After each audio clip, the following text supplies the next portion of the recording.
So I was going to start with public sector. Public sector, I spoke to you, all, it is owned by the state. The government makes all investments and the marketing is through government agencies. I told you all how the agencies work. Certain agencies work for the government. The example is Bharat Heavy Electrical Limited. We'll get into the details, get some more knowledge about public sector. Now, what are these public sector units? The public sector is that portion of society controlled by national, state, and local governments. Means it's at the local level, state level, and national level. So, all three levels it is controlled by the government, uh, and that society is controlled by the government. It deals with production, delivery, and allocation of goods and services, and by for the government or its citizens. This industrial strategy came long before, after independence at its state till 1990. Now, the Britishers had their own way of dealing with things and their industries when the East India Company was set up. That was the first company which was set up. That had a very different way of working, their rules, the British rules.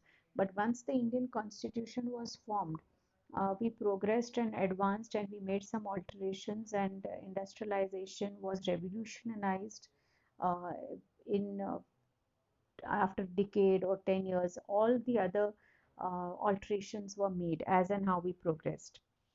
I emphasize the development of heavy industry, public enterprise, and import substitution. Contempt of price mechanism and a belief that competition was harmful. Now, what was the objectives of these PSUs? To impetus, to impetus economic growth and boost industrialization. Now we gained independence. How do we boost the economy? Through industrialization. So this was like for the economic growth. Now Britishers have gone from here. How it's going to progress? So there were certain sections which were taken under the public by the government, public sector, for the public and for the welfare, and that's how the objective was to boost the economy, the Indian economy. Now it's an independent India. To develop infrastructure, railways, telecommunication, nuclear power, and defense. All these are very important areas. Now if you look at it and given the situation now, everybody is growing up into becoming nuclear powerful countries. To promote redistribution of income and wealth and create employment opportunities. Every single industry or every topic what we've studied about industries, the basic uh, the basic knowledge what we get is basic fact what we get to know is employment opportunity. Generation of employment opportunities is a big must for any country. You want to generate employment, you want to better the standard of living of your own citizens. So definitely income and wealth, and on this is something what the countries thrive upon. To produce, import, substitute, and utilize the natural resources of country. Now the natural resources, various natural resources are there which very many countries are known for. But what is happening is, as we have discussed it, they have been on the diminishing side. So they also have to be taken care of, substituted with renewable energy, um, and in it's basically for the national interest. I mean, secure these natural resources in the national interest of the country, to ensure easier availability of articles, so that it's easily accessible, available, of mass consumption. I mean, things which are consumed at a greater level. To invest in areas where private investors are not ready because of high risks, low ROI, lack of technology, large gestation period. So this is the objectives. What was the role of public sector in Indian economy? Now there are certain stats or the graphs what they have said how it has grown. Capital formation, to develop your capital, to form your capital. Gross domestic capital has increased. Share of public sector has improved from some percent to the other. share of public sector, which accounted for one third of capital, increases to about one half during sixth plan. Now there were fourth plan, fifth plan, sixth plans. This is more done in detail in commerce subjects. So, and it declined to 37%. Then to generate employment, so that's the second point, formulate capital development, generate employment, development of infrastructure. Now, development of infrastructure is the basis of any country. If your infrastructure is strong, there'll be more industries, foreign investments, foreign industries coming, there'll be a better standard of living. So if you look at it at a national level or an international level, infrastructural facilities play a very important role for the state, nationally and globally also. So the government took the initiative to create and expand the infrastructure quite successfully in the following areas. What were these areas mainly? Transportation, communication. Now, this all when we are talking about how did this journey begin after independence, how these public sector during that time, what was their objective? What was the role of the public sector? Now, of course, it has changed. Now, there are not many things which come under the public sector because privatization has taken a lot over than the public sector. So I'm talking on those grounds. Development of infrastructure wherein transportation, communication, fuel, energy, basic heavy industries is concerned. Next point, strong industrial base. To create a strong industrial base. So the public sector units were set up. The role was for that also. They have been boosted after independence, as I said. We are a nation which was all by itself when the Britishers went away. We had some excellent people who worked with one another. We have great martyrs, we have great politicians, great nation-loving people who formed these laws. And you know, Dr. Baba Sahib Ambedkar had written the constitution. So we wanted to really get back on our toes and do things. So from there, we have, it's like from a rags to riches story of our country. We are working towards it. We are a developing nation now. It reserved industries like atomic energy, ammunition and armament, aircraft for the interest in national security. It also took responsibility of developing certain industries. Now, coal is a natural resource. Iron and steel industry is a very important industry. It was when it started to develop, I made you all study the characteristics and the history also I gave you all and what contribution it has towards the GDP of our Indian economy. I spoke about that. Aircraft, we have Indian Airlines. But now there are a lot more private airlines which have come, which is Go Air, SpiceJet, Jet Airways, Kingfisher. So they have come over a period of time. Shipbuilding sector. In 1996, share of public sector in mining, communication, railways, and defense was 100%. Now, what was the scene in 90 till 1996? This was the scene that public sector had full control over all these sectors in all these areas, communication, railways and defense. Slowly now things have changed, and it contributed 100% of the total GDP. Electricity, water and gas. Now LPG, HP, this is something is yet under the public sector. Electricity also we have, but electricity is also gone under the privatization. So a lot of the things, insurance, we had LIC. LIC was a few years back. LIC was there. Now there's so many booming insurance companies, and insurance has become a part of our life, given the illnesses and the health issues what the world is facing. Banking also, there are private banks. We had nationalized banks uh, before. I mean, a few years back. 10 years back or 20 years back, and things have changed now. So the purpose or the role of the PCUs was to have a strong industrial base, create employment and all of that. Removal of regional disparities. If at all there are some disparities in the region, so they could be removed through the setting up of these public sector units. So each and every nitty-gritty of these things was worked upon, and all the other things were dissected in such a way that the purpose was very clear when you looked at why these particular industries were set up. Major portion of public sector has been directed towards backward issues.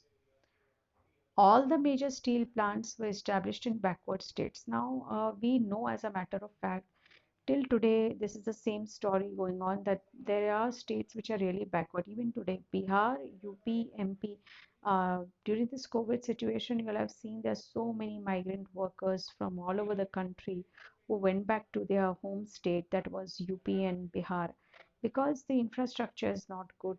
Uh, Various reasons to it. I would not get into the details, but if you look at this, these are yet backward because there's no development happening over there. But the purpose has not been got to, wherein till today. And also the units of HMT and IFCO were established in backward areas. Now, there are inequalities everywhere in every country, and the main purpose, also one of the main purposes, to reduce these inequalities in the economy. Profits of the public sector can be used directly by the government. As I said earlier, the revenue or the income what the government generates from these public sector companies or industries they have under their control, they use it for their welfare programs. Now, welfare is the upliftment, the betterment programs for the citizens, as in if there is a natural calamity. So, there's money which is coming out from the government to look after. I mean, if there is some bridge which has fallen or dams which have broken, so reconstruction happens through the welfare or the money what they have in their treasury. They can give better wages to labor and can implement various welfare schemes. That's also one quality. They follow a discriminatory policy, means that's one thing also which is a topic of discussion. It can orient production machinery towards the production of mass consumption of goods. So the target is production of mass consumption of goods and concentrate on those goods which whose production is very great as compared to the other products. They can be effective regulation of the income of top executives in public enterprises. Now, if there is a role, there are characteristics, so there are losses also. So the reasons for losses in PSU. So why? Performance of public sector was not satisfactory. The 9 top Navratnas performing public sector enterprises account for nearly 75% of profits of all public sector enterprises. The profitability and ROI of even the profit-making units is quite low when compared to prevailing industry standards. Now, where there are various factors which are responsible for low profits in public sector undertaking. That is the price policy of public sector undertaking, underutilization or underutilization of capacity is also something which is commonly seen in most of the industries. Problems related to planning and construction of projects. Now you have had a plan on paper. What is there on paper when it's not executed exactly and it's not action oriented as per the plans, so that project becomes a flop. So there are different projects which are constructed on the basis of what you've planned on paper. So it has to go in that there should be a lot of seriousness and commitment towards real action or construction of those projects. uh, Problems of labor, personnel, and management. Now, there are all three levels: top, middle, lower. If there is no synchronization or there's no understanding between the three levels, the industry is going to suffer. So, probably the biggest loss or suffering could be definitely due to the manager. If you look at the managerial, administrative, organizational aspect of it, the laborers, you have trade unions, you have a lot of people who go under these trade unions and then they have issues related to their wages. Lack of autonomy. Lack of autonomy is self-directing freedom. I mean, it's like self-governing, lack of freedom of self-governing. So that is also one factor which is responsible for low profits. What are the problems with the PSUs. The biggest problem with PSU is its management objective. As I said, if you take more time just trying to make your people understand how to work over things, um, it's like you're going towards a loss. And if there is no mutual understanding, creative understanding, or that is not given importance, there's no helpful behavior, or the goal is not towards bringing the company up, then the company can suffer great losses, or the public sector suffers losses due to the management. And now in management also there are a lot other issues. There's corruption, there's misunderstanding, there's no commitment as such. People sometimes in the management don't think deeply about the company. They're just uh, concerned with their pay packages, and that's about it. So these things nowadays are quite a botheration. Government never looked on PSU as profit. See, PSU is not a profit-making organization as compared to the private, but it's only for the welfare of the people. The resources which are available are not used to the optimum manner. The objective was set for establishing employment generation. Because of that, it was overburdened with workers. Now, the objective was employment generation. The purpose of this public sector units is you generating employment. But sometimes what happens is some sections, some areas get overburdened with these workers. Now, as profit is not the objective, there's no research undertaking. Now, today's times, it's very important that a lot of research is done before you set up an industry. You have to have a lot of knowledge, and that knowledge can be derived because mm, people are more socially, you can say, socially available. Social media is there, internet is there, so that knowledge gaining from all over the world is like it's become easy. About any product or any knowledge you can gain it through Google, internet. So that time there was no research undertaken. But now, before you start up or set up anything, research has to be done nicely. No steps were taken to reduce the manufacturing cost. Now, the manufacturing cost also, if the cost also plays a pivotal role. If you want to earn profits, you have to see that it's cost friendly, cost effective. Then only you can attract your customer. And you have to see that it's being promoted well. So that investment is also there. So there needs to be a balance where the internal and the external factors are concerned. Since the PSUs have monopoly over the product, not concentrated in sales, with results in increase in cost.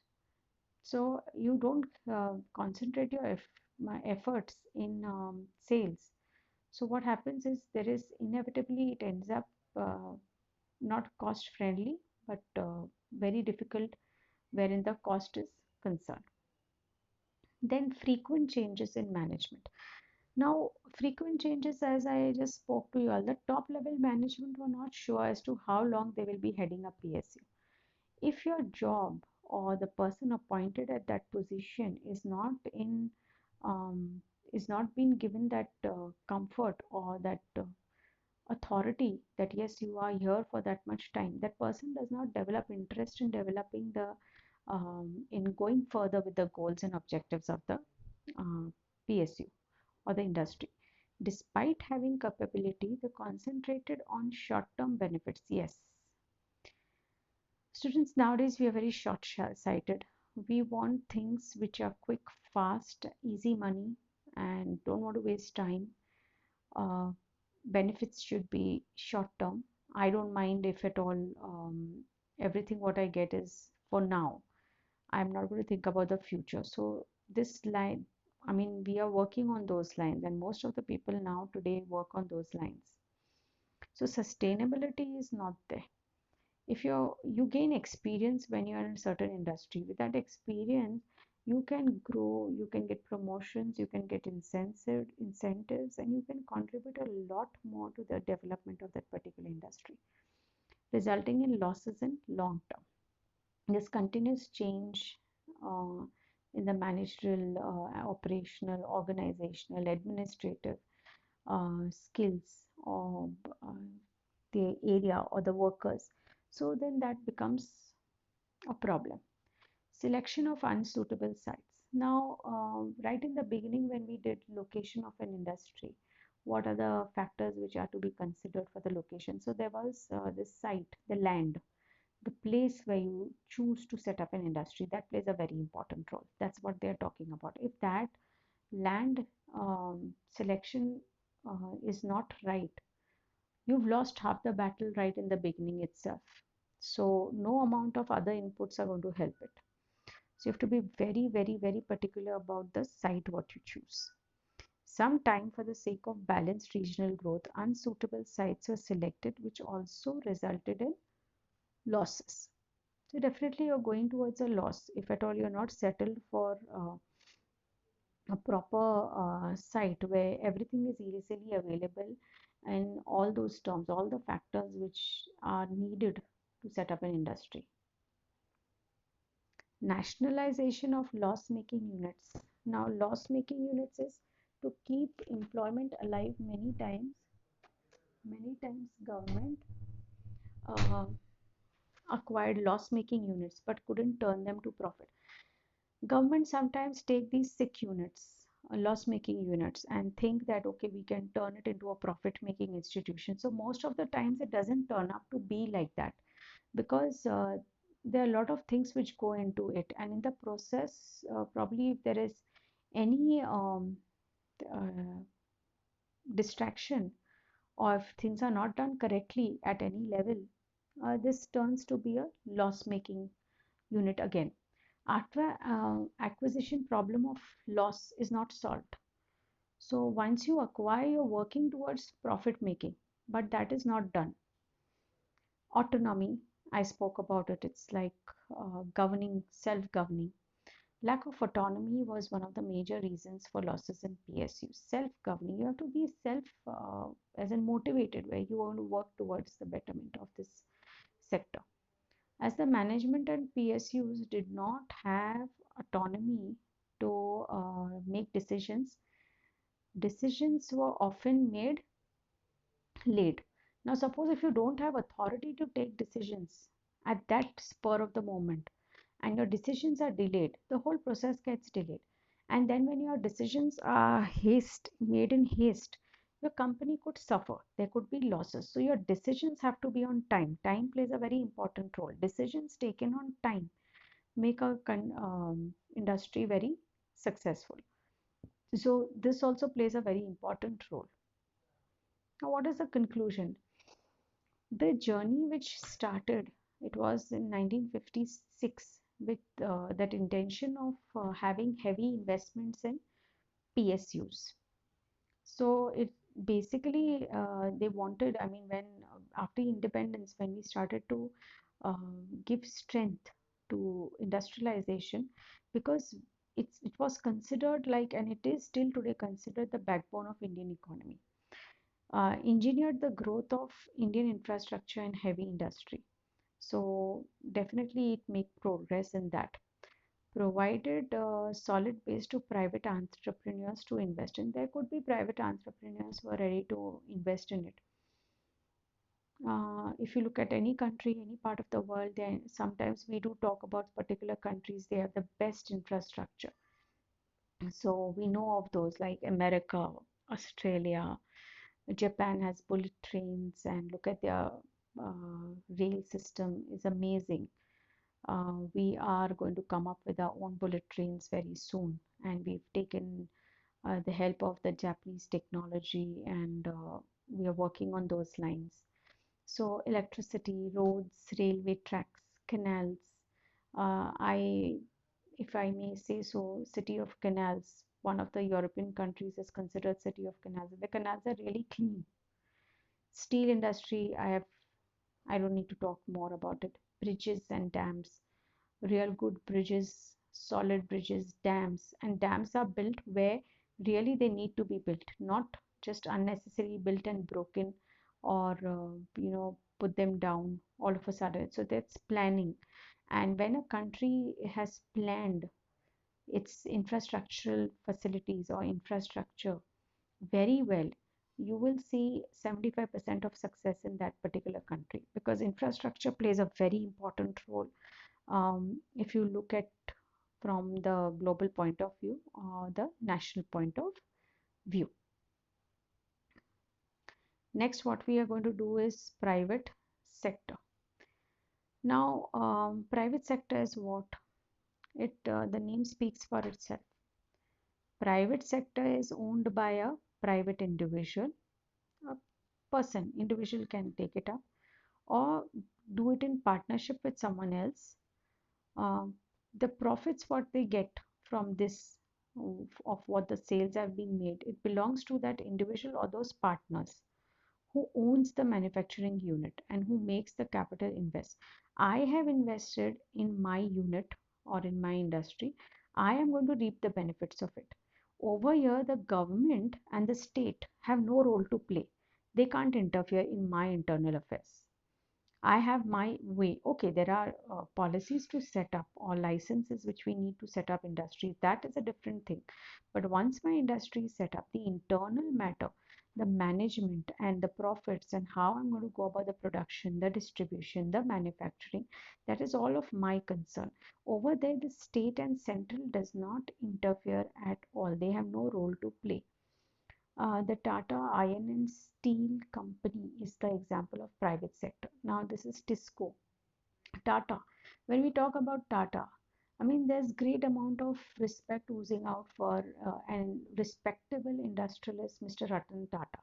So he carries a name, a legacy behind him, which is of trust and honesty, and it's like a rich heritage of if we talk about industrialists, this name comes first if it's written. If you know about in Indian history, this company has a lot of importance in our Indian economy. So this is what the private sector talks about. It can be in partnership with a partner, or it can be done with by an individual. The central and state government have no role to play. Now we'll understand the basic normal definition of private sector. What is it? Meaning of private sector. Private sector is that organization that uh, which is owned, I own it, managed, I am managing it, and controlled. I am controlling it. Why? Because I have invested in that industry by private individuals or private institution. And my motive of setting up an industry is not charity. I would definitely set up an industry for that one thing in mind, to make profits, to have a better standard of living. So maximization of profit is main motto of private sector. So now when we talk about the private sector, we are going to talk about it in profit making terms. Public sector had an relevance in the Indian economy where it was not private profit motive. It was for the welfare of the people. So that is the thing. So this is, in simple terms, this is the meaning of private sector. Now what we are going to learn is the characteristics of private sector, and the importance of private sector, and what else can we learn about this is the role of the private sector in the economy. The various examples I will be giving you all of the private sector. What role does these private sector play? The public sector also. There are different students. We need to understand why also there are reasons for the government to participate in these public sector. What role does it play as a public sector? Why is it there? The role of private sector, why is it there? So this all plays a very important role in today's times. And public sector units, public sector industries, private sector industries, private sector units, these both are such important topics that you are going to keep learning about it over and over again and listening about it over and over again for years, because this is, as I said, this is the backbone of any economy in the world, not only the Indian economy, of any economy in the world. So what I completed was public all the characteristics, the importance. We are going on to private. So the characteristics, we'll start with what is the basic characteristic of a private sector industry. First, we'll see the examples. There are examples which you all are very well aware of. Tata Engineering and Locomotive Company, Tata Iron and Steel Company, Tata Power Company, MRPL, Reliance Industries, Reliance Capital. Now Ambanis are associated with everything to do with Reliance. Tata, Ratan Tata, there are different Tatas, brothers, cousins, and all. Birla is another family, industrial family, which we know of. There are various industrial families which have gone from generations and generations and who have a very strong base in the Indian economy. Now, the characteristics. Private ownership. Private sector undertakings are owned by private entrepreneurs. Private sector undertakings are established mainly for earning profits.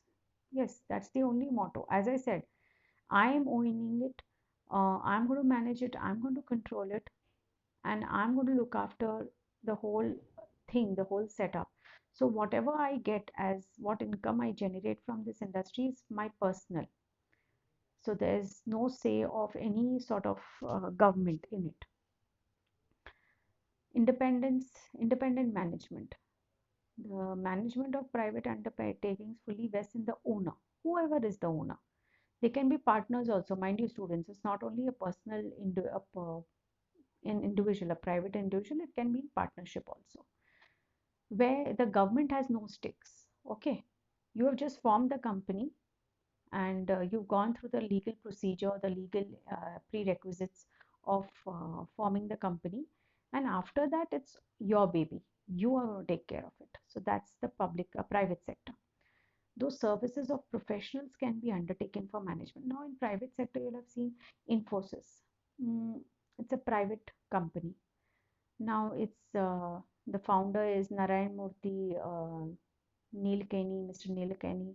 Sudha Murthy is also one of. They do a lot of charity. They have the profession, the best of IT professionals come out from this company, and they are outsourced, and they are working in places all over the world. So the professionals which work in the private sector are far more different as compared to the public sector industries. There are some more characteristics which we should be knowing. So right now what we are doing is private ownership. We know it's privately owned. Profit is the only motive. Independent management.